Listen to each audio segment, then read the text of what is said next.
नमस्ते दोस्तों, स्वागत है आपके अपने चैनल स्टोरीजिनी में। ताजमहल हमेशा के लिए प्यार की निशानी है। इसे मुगल बादशाह शाहजहां ने बनवाया था। उन्होंने इसे अपनी प्यारी पत्नी मुमताज महल को समर्पित किया था। उनकी मृत्यु 1631 में हुई थी। बादशाह बहुत दुखी थे। उन्होंने दुनिया का सबसे शानदार मकबरा बनाने का आदेश दिया। 20,000 से ज्यादा कारीगरों और शिल्पकारों ने बिना थके काम किया। दुनिया भर से कीमती सामग्री लाई गई। निर्माण में 2 दशक से भी ज्यादा समय लगा। यह आखिरकार 1653 में पूरा हुआ। ताजमहल शाहजहां की अपनी पत्नी के प्रति समर्पण का प्रतीक है। ये उनकी प्रेम कहानी की मार्मिक याद दिलाता है। ताजमहल वास्तुकला का एक उत्कृष्ट नमूना है। ये विभिन्न शैलियों का सहज मिश्रण है। इसमें फारसी, तुर्की और भारतीय प्रभाव स्पष्ट रूप से दिखाई देते हैं। सफेद संगमरमर की संरचना लुभावनी है। ऐसा लगता है जैसे यह सूरज की रोशनी में चमक रहा हो। मुख्य गुंबद पूरी तरह से सम्मित है। इसके चारों ओर 4 मीनारें हैं। आसपास के बगीचे भी उतने ही प्रभावशाली हैं। उन्हें 4 बाग शैली में बनाया गया है। यह स्वर्ग की इस्लामी अवधारणा का प्रतिनिधित्व करता है। ताजमहल यूनेस्को की विश्व धरोहर स्थल है। दुनिया भर से लाखों पर्यटक हर साल इसकी प्रशंसा करते हैं। ताजमहल के बारे में कई किंवदंतियां हैं।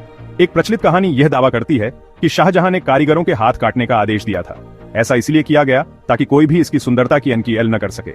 हालांकि इस दावे का समर्थन करने के लिए कोई ऐतिहासिक प्रमाण नहीं है। यह एक मिथक होने की संभावना है। एक और किंवदंती ताजमहल के नीचे एक गुप्त कक्ष की बात करती है। कहा जाता है कि इसमें मकबरे की एक प्रतिकृति है, लेकिन यह पूरी तरह से काले संगमरमर से बनी है।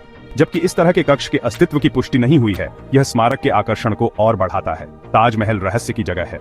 काले ताजमहल की कहानी सबसे दिलचस्प मिथकों में से एक है। यह कहानी सदियों से लोगों के दिलों और दिमागों में बसी हुई है और आज भी यह उतनी ही रहस्यमयी और आकर्षक है जितनी पहले थी। ऐसा कहा जाता है कि शाहजहां ने एक और ताजमहल बनाने की योजना बनाई थी। यह योजना उनकी प्रिय पत्नी मुमताज महल की याद में बनाए गए सफेद ताजमहल के ठीक विपरीत थी। यह काले संगमरमर से बना होता। काले ताजमहल की यह योजना शाहजहां के अद्वितीय और भव्य दृष्टिकोण को दर्शाती है। यह यमुना नदी के उस पार स्थित होता। सफेद ताजमहल और काले ताजमहल के बीच यमुना नदी बहती, जो दोनों इमारतों को एक अद्वितीय और सुंदर परिदृश्य प्रदान करती। यह उनके अपने मकबरे का काम करता। शाहजहां ने अपने लिए इस भव्य मकबरे की कल्पना की थी, जो उनकी महानता और शक्ति का प्रतीक होता। दोनों इमारतों को एक पुल से जोड़ा जाता। यह पुल दोनों ताजमहलों के बीच एक प्रतीकात्मक और भौतिक संबंध स्थापित करता। हालांकि शाहजहां की योजनाएं पूरी नहीं हो सकी। उनके सपने अधूरे रह गए। उनके बेटे औरंगजेब ने उन्हें आगरा के किले में कैद कर लिया। औरंगजेब नया बादशाह बना। शाहजहां के जीवन के अंतिम वर्ष आगरा के किले में कैद में बीते। काला ताजमहल कभी नहीं बनाया गया था। शाहजहां की मृत्यु के बाद यह योजना भी उनके साथ ही दफन हो गई। क्या वास्तव में इसकी योजना बनाई गई थी? यह बहस का विषय बना हुआ है। इतिहासकार और विद्वान इस पर अलग अलग राय रखते हैं। यह एक रोमांचक संभावना है। अगर काला ताजमहल वास्तव में बना होता तो यह दुनिया के सबसे अद्वितीय और भव्य स्मारकों में से एक होता। यह ताजमहल के इतिहास में आकर्षण की एक और परत जोड़ता है। ताजमहल की कहानी में यह रहस्य और रोमांच का एक नया अध्याय जोड़ता है, जो इसे और भी दिलचस्प बनाता है। ताजमहल में कई रहस्य छिपे हैं। एक स्थायी रहस्य स्मारक के नीचे सीलबंद कक्षों का अस्तित्व है। कुछ इतिहासकारों का मानना है कि इन कक्षों में मूल्यवान कलाकृतियां हो सकती हैं। वे ताजमहल के निर्माण के बारे में और जानकारी प्रदान कर सकते हैं। हालांकि इन कक्षों तक पहुंच प्रतिबंधित है। भारतीय पुरातत्व सर्वेक्षण उन्हें खोलने से हिचकिचा रहा है। यह स्मारक की संरचनात्मक अखंडता को बनाए रखने की चिंताओं के कारण है। छिपे हुए खजानों को उजागर करने की संभावना कल्पना को मोहती रहती है। सीलबंद कक्ष अटकलों और रहस्य का स्रोत बने हुए हैं। ताजमहल अपनी अलौकिक सुंदरता के लिए प्रेरणाउंड है। ऐसा प्रतीत होता है कि यह दिन भर रंग बदलता रहता है। यह मनोरम घटना सफेद संगमरमर से सूर्य के प्रकाश के परावर्तन के कारण होती है।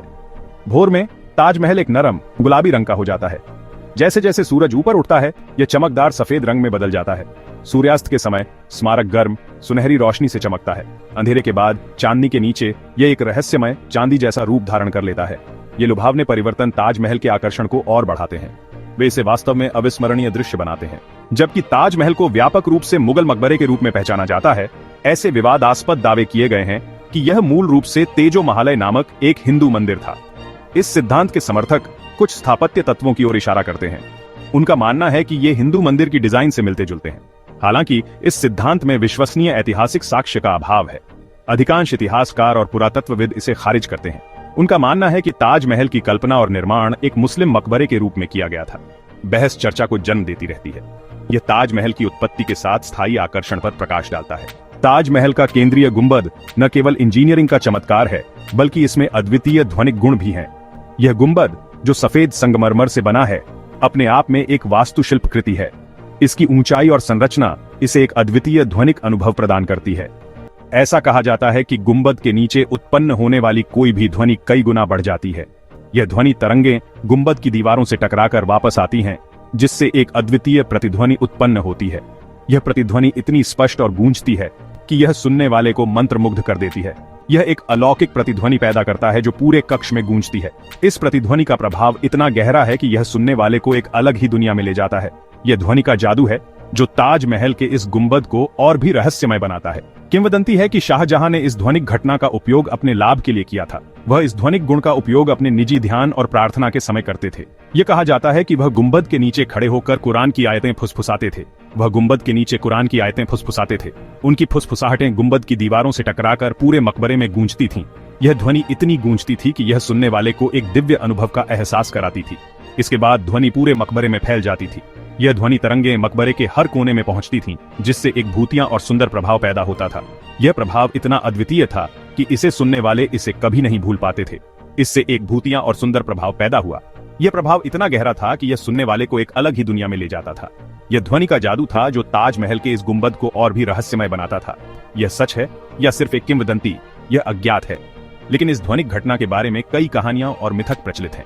कुछ लोग इसे एक चमत्कार मानते हैं, जबकि कुछ इसे एक साधारण ध्वनिक घटना मानते हैं। निश्चित बात यह है कि गुंबद की ध्वनिकी आज भी पर्यटकों को आकर्षित करती है। हर साल हजारों पर्यटक इस अद्वितीय ध्वनिक अनुभव का आनंद लेने के लिए ताजमहल आते हैं। यह ध्वनिक गुण ताजमहल के आकर्षण को और भी बढ़ा देता है, जिससे यह दुनिया के सबसे प्रसिद्ध स्मारकों में से एक बन जाता है। स्थायी सुंदरता का प्रतीक होने के बावजूद ताजमहल खतरों का सामना कर रहा है। यह अद्वितीय स्मारक, जो प्रेम और वास्तुकला का प्रतीक है, अब समय और पर्यावरणीय चुनौतियों के कारण क्षतिग्रस्त हो रहा है। वायु प्रदूषण ने इसके प्राचीन सफेद संगमरमर को काफी हद तक फीका कर दिया है। कारखानों और वाहनों से निकलने वाले धुएं ने ताजमहल की चमक को धूमिल कर दिया है, जिससे यह पीला और धुंधला दिखाई देने लगा है। नुकसान को कम करने के प्रयास जारी हैं। विशेषज्ञ और श्रमिक लगातार सफाई और मरम्मत के कार्यों में लगे हुए हैं ताकि इस धरोहर को बचाया जा सके। एक और चिंता यमुना नदी के जल स्तर में गिरावट है। नदी का पानी ताजमहल की नींव को स्थिर रखने में महत्वपूर्ण भूमिका निभाता है, लेकिन अब यह सूखती जा रही है। यह ताजमहल के पीछे बहती है। यमुना नदी का जल स्तर कम होने से ताजमहल की नींव कमजोर हो सकती है, जिससे इसकी संरचना को खतरा हो सकता है। पानी के स्तर में कमी संभावित रूप से स्मारक की नींव को अस्थिर कर सकती है। नींव में दरारें और कमजोरियां पहले से ही दिखाई देने लगी हैं, जो चिंता का विषय है। भारत सरकार इन पर्यावरणीय चुनौतियों से निपटने के लिए उपाय कर रही है। विभिन्न योजनाओं और परियोजनाओं के माध्यम से सरकार ताजमहल की सुरक्षा और संरक्षण के लिए प्रतिबद्ध है। आने वाली पीढ़ियों के लिए ताजमहल का संरक्षण करना महत्वपूर्ण है। ये न केवल भारत की, बल्कि पूरी दुनिया की सांस्कृतिक धरोहर है। ये सभी की साझी जिम्मेदारी है। स्थानीय समुदाय, पर्यावरणविद और पर्यटक सभी मिलकर इस धरोहर को बचाने में योगदान दे सकते हैं। ताजमहल एक वैश्विक धरोहर है। यह विभिन्न संस्कृतियों और देशों के लोगों को आकर्षित करता है, और इसकी सुरक्षा हम सभी की जिम्मेदारी है। यह संरक्षित और पोषित होने योग्य है। ताजमहल की सुरक्षा के लिए निरंतर प्रयास और जागरूकता आवश्यक है, ताकि यह अद्वितीय स्मारक आने वाले समय में भी अपनी सुंदरता और महत्ता बनाए रख सके। अगर आपको यह वीडियो पसंद आया हो तो इसे लाइक और शेयर करना न भूलें। हमारे चैनल स्टोरीजनी को सब्सक्राइब करें और जुड़े रहें ऐसी ही अद्भुत और रहस्यमय कहानियों के लिए। धन्यवाद।